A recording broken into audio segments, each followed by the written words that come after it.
शंकराचार्य भगवान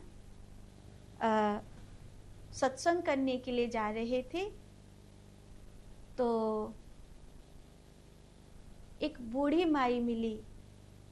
उसने कहा, अद्वैत की चर्चा करते हो योगी, लेकिन कुछ खा तो लो, शरीर में शक्ति आ जाएगी।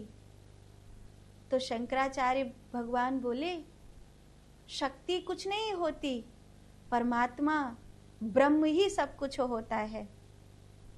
तेरी मर्जी योगी, तुझे खाना है तो खा ले, नहीं खाना है तो मत खा।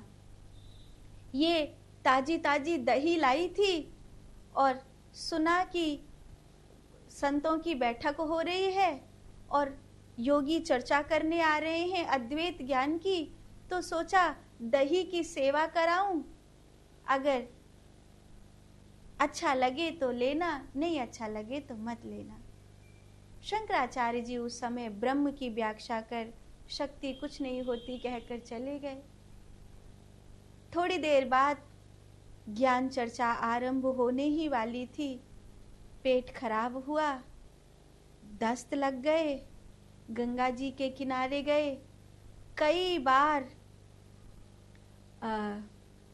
अब इस तरह की स्थिति हो गई कि बार बार शौच के लिए जाएं, बार बार स्नान करें, फिर शौच के लिए जाएं, फिर स्नान करें, फिर शौच के लिए जाएं, फिर स्नान करें। शरीर बिल्कुल साथ नहीं दे रहा है। वो बुढ़िया अम्मा फिर से निकली और उसने कहा, अरे योगी, तुम अभी तक यहीं हो? वो ब्रह्म की अद्वैत चर्चा में तुम भाग लेने वाले थे ना, क्या हुआ? माई, कैसे जाऊं, शरीर में शक्ति ही नहीं है।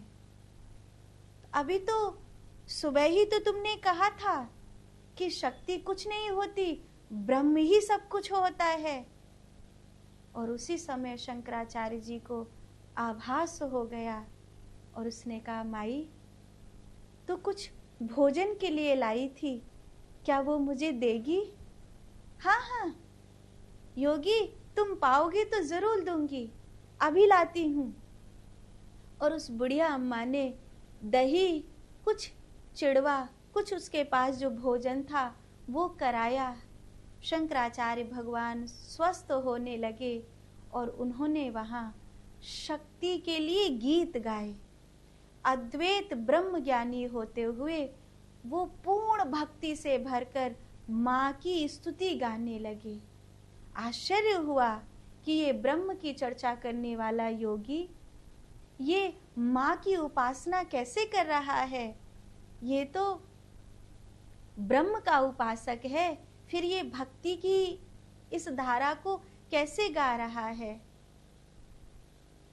ये बात शायद आज हम सबको समझ में आती तो सन्यासी कभी वैष्णव का विरोध नहीं करता, वैष्णव कभी सन्यासी का विरोध नहीं करता, ज्ञानी कभी भक्त का विरोध नहीं करता, भक्त कभी वैरागी का विरोध नहीं करता, शैव परंपरा का कभी वैष्णव परंपरा का विरोध नहीं करता और वैष्णव परंपरा का कभी शिव का विरोध नहीं करता। लेकिन जिस दिन ब्रह्म ब्रह्म बन गया, उस दिन वैष्णवों ने कहा कि मैं शिव को नहीं मानता, सन्यासियों ने कहा कि हम तुम्हारे राधा कृष्ण को नहीं मानते, रामानंदियों ने कहा कि हम तुम्हारी माता रानी को नहीं मानते। और इस तरह इतना बड़ा झगड़ा पनप गया और इस झगड़े का लाभ उठाया उन ताकतों ने जो कभी परमात्मा तक जाना ही नहीं चाहती थी। उन शैतानों ने, उन राक्षसों ने इस युद्ध का खूब लाभ उठाया। काश अब ये बात हमारी समझ में आ जाए।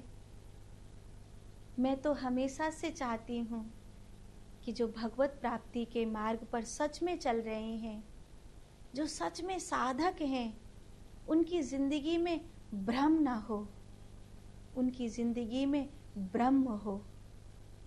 और ये तभी संभव है, तब तुम ये जान जाओ कि अगर ज्ञानी हो तो भक्त होकर ब्रह्म ज्ञानी होते हो, अगर तुम भक्त हो तो ज्ञानी होकर ब्रह्म ज्ञानी होते हो, ब्रह्म तत्व को प्राप्त करते हो।